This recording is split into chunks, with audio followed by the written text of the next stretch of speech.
Hey everyone, welcome to the RDG Sports Channel with your boy RDG. We are in the building. We got breaking news, but we're going to get to that in a minute. First, what I'd like you to do is please hit that like, share, and subscribe button. Don't forget to hit the notification. That's the bell on the right.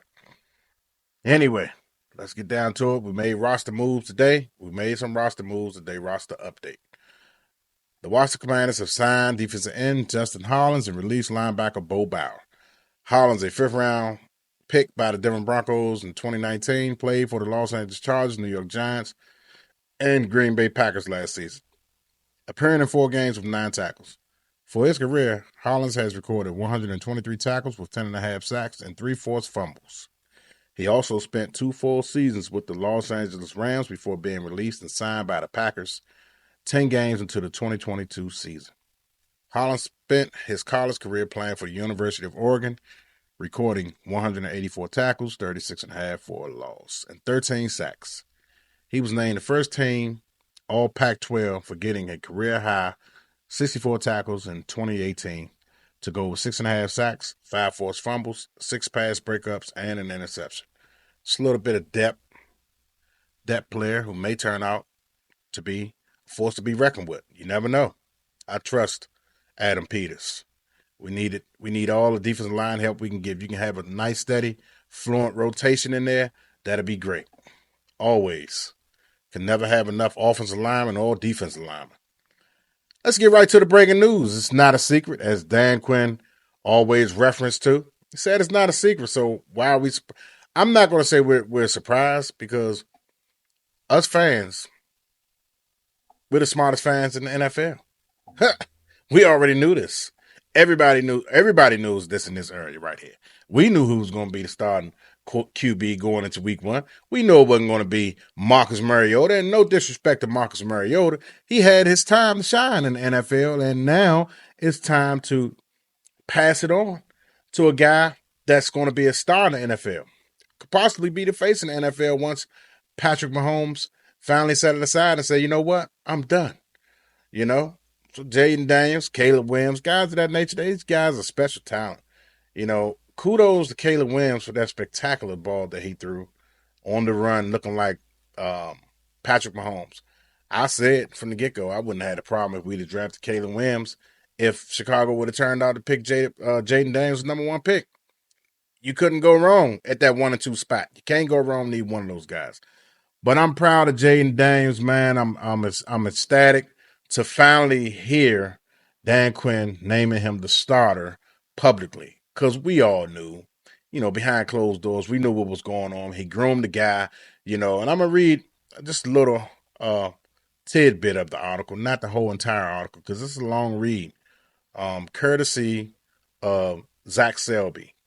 We all know who Zach is.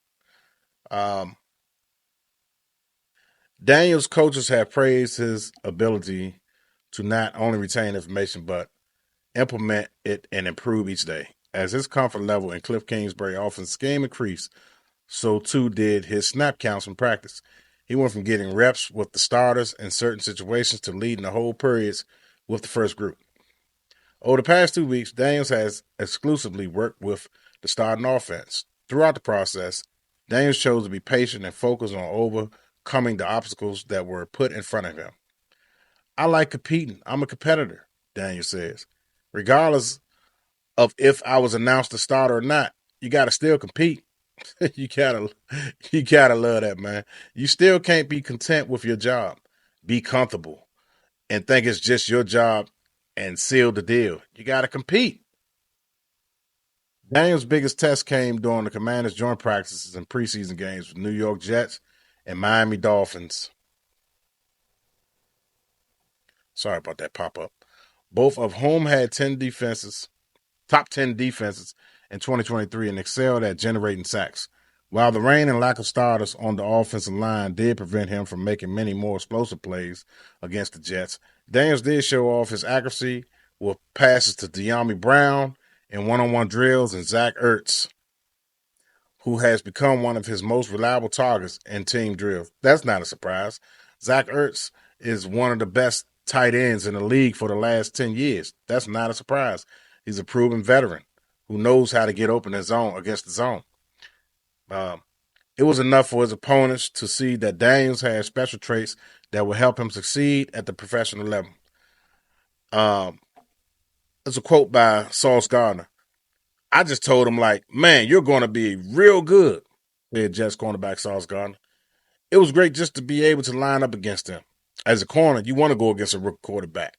But he's one of those guys, like, he's developed, obviously. No kidding, Sherlock. He's been in college for 5 years. But he had some great throws out there. And Sauce Gardner is not the only one who complimented this guy, man. It's been a lot of guys. You can see the talent just glaring, just coming at you, man. It just stands out like a sore thumb. It's so many things I want to say, but I don't want to get too ahead of myself with the compliments that I really want to give him and the things that I really want to say. But I got to see a little bit more. I'm gonna wait until the second season to after his first season to really give him the roses and the flowers that I think he deserves. You know what I'm saying? Is it going to be an easy year for him? No, it's not. He's going to have his bumps. You know, he's going to have his hurdles. There's going to be a lot of obstacles that's going to come along his way and adversity that's going to come along the way, like anything else in life. It's how he deals with that is the next level of him that I want to see. The maturity that comes with it. You know, the better understanding of what defense is going to try to do to him, how they're going to try to confuse him, manipulate certain defensive looks, and all that sort of thing. How he's going to react when he has a fumble. How is he going to act when he has an interception? How is he going to act when he has a pick six that calls his team the game? Or may have swing the game into the other team's favor. How is he going to come back from those type of things? How is he going to come back if his team go out there and loses 8, 9, 10 games? You know what I'm saying? Is that going to sway his confidence? All those things, because he got all the football player itself is he's got that locked down. It's the other intangibles that I need to confirm to see and give him the high praises. Because a guy like Tom Brady, a guy like Aaron Rodgers, those guys never got rattled out there. Whether it was a good play, bad play, those guys remain the same. Of course, they celebrated and stuff like that, like any player should. But they was able to not get too far ahead, so to speak. You know what I'm saying? As far as with their, let's say, thinking that they are above, even though they knew they were above everyone else, head and shoulders, clearly. But they didn't let their head become swollen to the max. You know what I'm saying? It's good to have a confidence about yourself, but still remain in the moment. And I think if he could develop that trait as a quarterback right there, which it seems like he already has, you know, this guy, you know, can go further as he want to go. You know what I'm saying? But I'm just, like I said, I'm glad Dan Quinn put the stamp on it, and no one got to speculate. It's not a story. He said it, like I said in the beginning. He said it wasn't a secret. It was just the way that they wanted to go about bringing him along. They wanted to properly do the steps. You know what I'm saying? Even Jayden Daniels said that in his own press conference. You know what I'm saying? They just wanted to do their due diligence with him. They didn't want to rush him. It was a process, is what they said. And they stuck with their process. They wasn't forced. It wasn't a secret. They did the necessary things, and they wanted to see what they wanted to see. He passed everything with flying colors, and he's rightfully earned the starting position to be the Washington Commanders' starting QB for the 2024 upcoming season. And that's just what it is. He beat every. I mean, people may say, "Oh, it wasn't no competition anyway." That may have been true, but Jayden Daniels said something in that press conference. You guys go and look at his press conference. He gave Marcus Mariota his props, man. As much as we've been dogging Mariota, but I really didn't. I really wasn't talking bad about Mariota because Mariota didn't give me a reason to talk bad about him. Mariota never played for our organization. I seen Mariota play with other teams. I can't judge Mariota from what he did. Maybe it was the system. I don't know. maybe he can do some damage in this system. I know people probably laughing at him saying that, but it's funny how Driscoll has come in the preseason and shine like fine wine. Oh man, he was playing against mailmen, retired carpenters, and all that.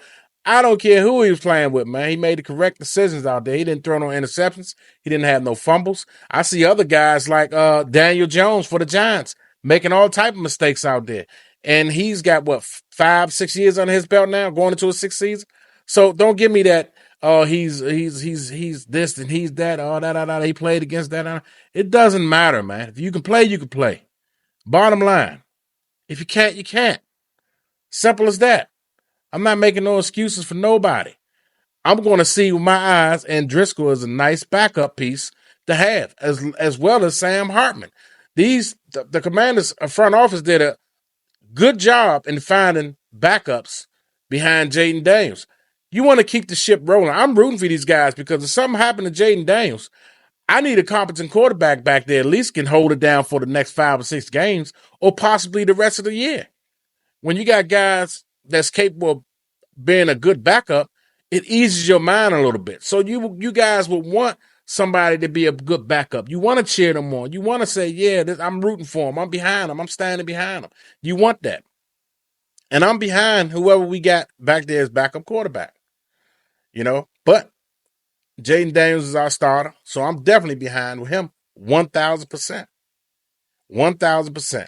Now, if we can just get, and you know what? People been making a spectacle of the offensive line, right? How many sacks they gave up in preseason? And I'm not just talking about why Jayden Daniels in there, because I don't think he got sacked. But I'm talking about the duration in the 2 games that we played. How many times our quarterback got sacked? Possibly, 3 times out of about maybe 60 to 70 times that they drop back. I'm talking about as a collective unit.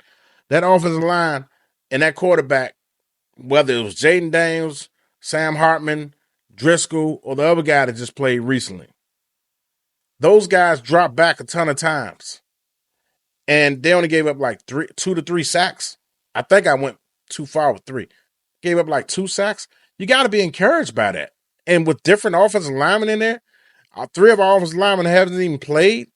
So, hey, man, I'm encouraged by the offensive line. Maybe it was and this guy who was the offensive line coach for the Giants, everybody was dogging him out. But so far, our teams has blitzed up. They have blitzed us. We played against the Jets, one of the best defenses in the league. Miami Dolphins, one of the best defense, top 10. Both of them top 10 defenses in the league last year. And we only gave up like 2 sacks. Go figure. I don't even think these guys turned the ball. Did they turn the ball over in the regular season game? I mean, the preseason games? I know it was practice. Jayden Daniels had some tips and they had slippage by McLaurin. But did these guys force our quarterbacks to throw any interceptions? Some may say, well, they played a vanilla defense. We played a vanilla defense. We played a vanilla offense. They played a vanilla offense. We went out mano a mano. It's been turnovers in the preseason. We haven't been turning the ball over. So, I mean, go figure. Anyway, I just want to come over here and announce that everybody already seen it anyway. So, Jayden Daniels is our starting quarterback moving forward. We already knew that. It's no news to us, but it's make for great content, I guess. Anyway, it's your boy, Albert DG. Thanks for tuning in. Please hit that notification button. Please like, share, and subscribe. Peace.